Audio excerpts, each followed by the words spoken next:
Bruce Willis is a notoriously difficult person. Many directors have nearly lost their minds working with him. Sometimes, even Bruce himself would lose his temper, especially when he encountered a problem he couldn't solve, and the professionals around him refused to fix it in a way that met his standards. However, there are films where Bruce was on his best behavior. Many of these became massive box office hits. Today, let's talk about one such film, one that Bruce spared, though some might argue that he had no choice, as he was essentially a prisoner on set, forced to work for a fixed fee. M. Night Shyamalan's The Sixth Sense was one of the most famous sleeper hits in cinema history. When it was first announced, almost no major film publication included it on their list of anticipated releases for 1999. Even Entertainment Weekly, one of America's biggest magazines, failed to mention it in their summer movie preview. At first glance, this seems odd given that the film starred Bruce Willis, one of Hollywood's biggest superstars and among the top 10 highest-paid actors at the time, but in reality it wasn't surprising at all. Only people unfamiliar with Hollywood would have expected this film to be a major hit, let alone predicted its cultural impact. And soon you'll understand why. Can I tell you a secret? Sure, man. I see dead people. Shyamalan wrote the script for The Sixth Sense in 1997. At the time, his name carried little weight in the industry. His only directing credit was the low-budget Praying with Anger, and his most notable writing credits were for Stuart Little and Wide Awake. He handed the script to his agent, who began pitching it to studios. Shyamalan, however, had two firm conditions. First, the minimum price for the script was $1 million. More importantly, the script could only be sold if he was attached as the director. He made it clear to his agent that if any studio tried to negotiate around these conditions, the deal was off immediately. He was willing to wait years if necessary, working on other projects in the meantime. Surprisingly, several studios showed interest in the script. The most enthusiastic response came from David Vogel, Disney's president of production. Fearing a bidding war that would drive up the price, Vogel acted quickly, offering Shyamalan $2.5 million and agreeing to all his terms. However, in his haste, Vogel neglected to get corporate approval for the deal. When Disney's top executives finally read the script, they weren't impressed. They accused Vogel of overstepping his authority and demanded that his contract be renegotiated, which would have resulted in a pay cut and loss of key privileges. Vogel refused, and as a result, Disney fired him, paid him a severance penalty, and moved on. But firing Vogel didn't solve the studio's bigger problem. They now owned a script they didn't want, and were stuck with a little-known Indian director as part of the deal. Their solution? Bruce Willis. At the time, Bruce was effectively a prisoner of Disney. A few years earlier, he had walked off the set of Broadway Brawler mid-production, leaving the studio with $20 million in wasted expenses. To avoid legal consequences and potential damages that could have cost him up to $50 million, Willis agreed to a deal. He would star in 3 Disney films with no control over which ones, for a fixed fee of $5 million per movie, far below his usual $15 to $20 million rate. On paper, this deal didn't seem too harsh, but for an A-lister like Bruce, losing creative control and taking a pay cut was a significant blow. His first film under this agreement was Armageddon, and thanks to his box office percentage deal, he still walked away with $14 million, close to his standard paycheck. The real downside was that he had no say in how things were run, which Michael Bay fully took advantage of. So, when it came to The Sixth Sense, Disney saw an opportunity. They cast Bruce Willis in the lead role and handed the project over to Spyglass Entertainment. Disney didn't spend a dime on production. Under the contract, Willis's salary was Spyglass's responsibility. Disney acted only as the film's distributor, taking a 12.5% cut of the profits. This kind of arrangement is common in Hollywood. Major studios often offload risk onto smaller production companies, which is why many independent studios go bankrupt. They can't afford a single misstep. After all, about 50% of a film's box office revenue goes to theaters, and when a distributor like Disney takes its cut, only around 35% of earnings make it back to the filmmakers. For Disney, the math was simple. They had spent $2.5 million on the script and essentially rented Bruce Willis for free. Even if The Sixth Sense flopped, a Bruce Willis film was almost guaranteed to make at least $30 to $50 million, ensuring Disney would recoup its investment. On top of that, Disney also owned about 10% of Spyglass, meaning they stood to profit further if the film succeeded. For Spyglass, The Sixth Sense was only their second film. The company had been founded in 1998 and had previously released Instinct. Even before cameras started rolling, this project had all the elements of a real-life Hollywood thriller. A prisoner, leading man, executive firings, desperate risk mitigation, and one very lucky Indian director who finally got his shot. Shyamalan later revealed that when he wrote the script, he envisioned Bruce Willis in the lead role. So, when he landed Bruce without lifting a finger, he was ecstatic. However, the industry wasn't nearly as enthusiastic. Many Hollywood insiders dismissed the film, assuming it was just a contractual obligation for Willis and a vanity project for an unknown screenwriter of Stuart Little. It seemed like Disney was simply trying to cut its losses on a project they had never wanted in the first place. Casting the rest of the film's actors went smoothly. Haley Joel Osment landed the role immediately. He was the only kid who showed up to the audition wearing a tie, confidently stating that he had read the script 3 times and was the best choice for the role.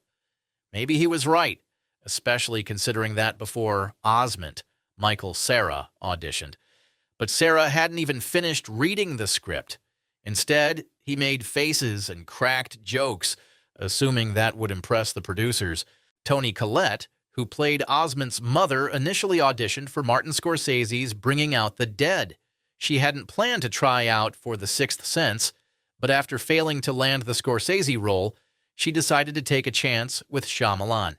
During her audition, she was asked to perform the emotional car scene from the end of the film. Shyamalan was so impressed that he cast her on the spot, even though the frontrunner for the role at the time was Marisa Tomei, who had also delivered a strong audition. Filming wrapped in just a month and a half, which delighted Bruce Willis.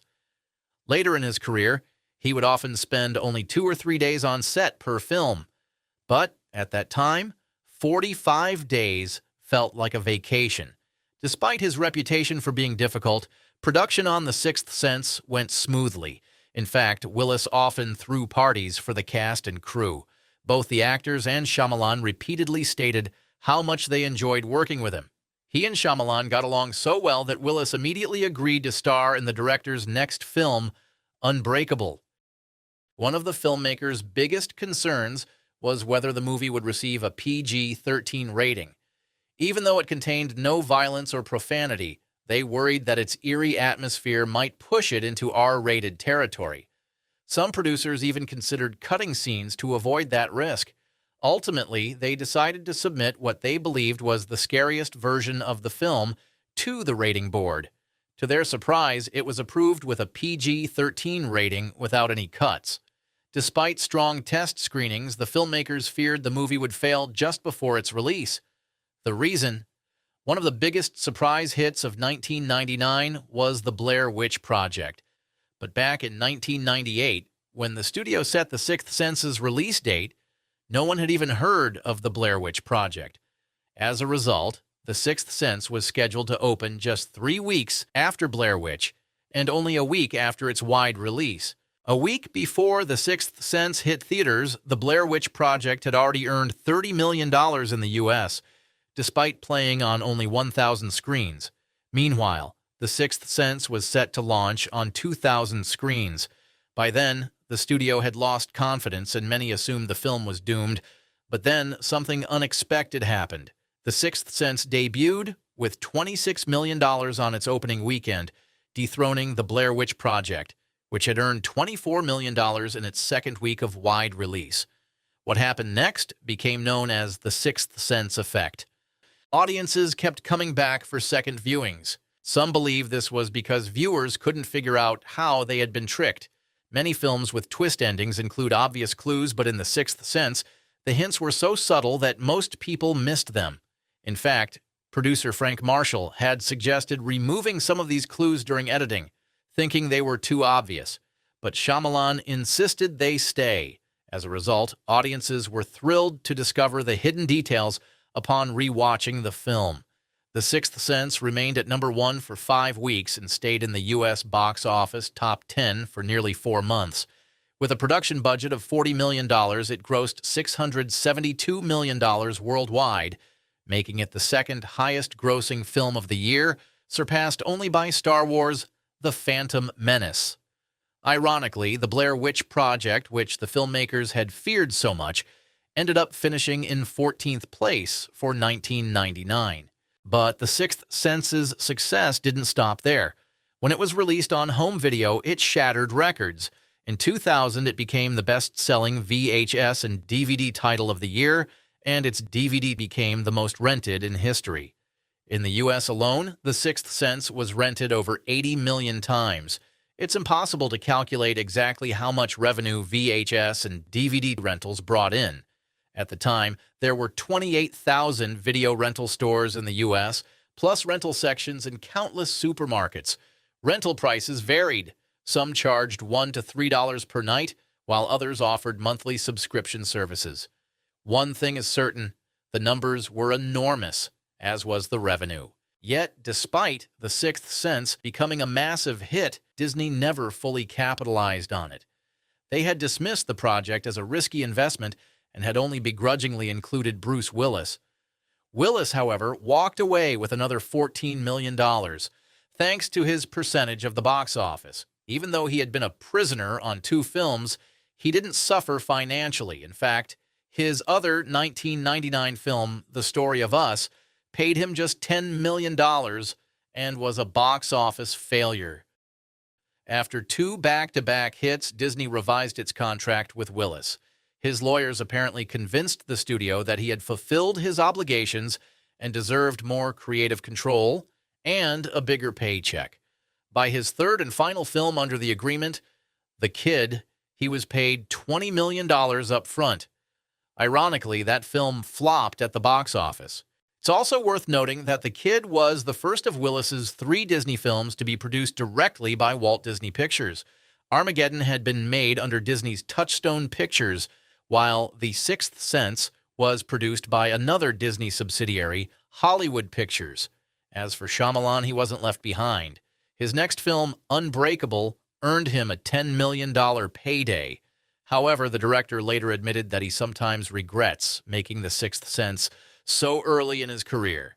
Had it been his 4th or 5th film, audiences might not have expected every one of his movies to have a shocking twist. Instead, those expectations put enormous pressure on him, and he believes they hurt the reception of his next 3 films, Unbreakable, Signs, and The Village. Shyamalan insists that those movies weren't meant to have twist endings, but audiences expected them anyway, leading to disappointment and frustration. With the rise of the internet, movies like The Sixth Sense are almost impossible to pull off today. There will always be someone who leaks the twist online. Without that element of surprise, The Sixth Sense wouldn't have made nearly as much money. But that only makes the old days of cinema even more fascinating. Thanks for watching and stay tuned.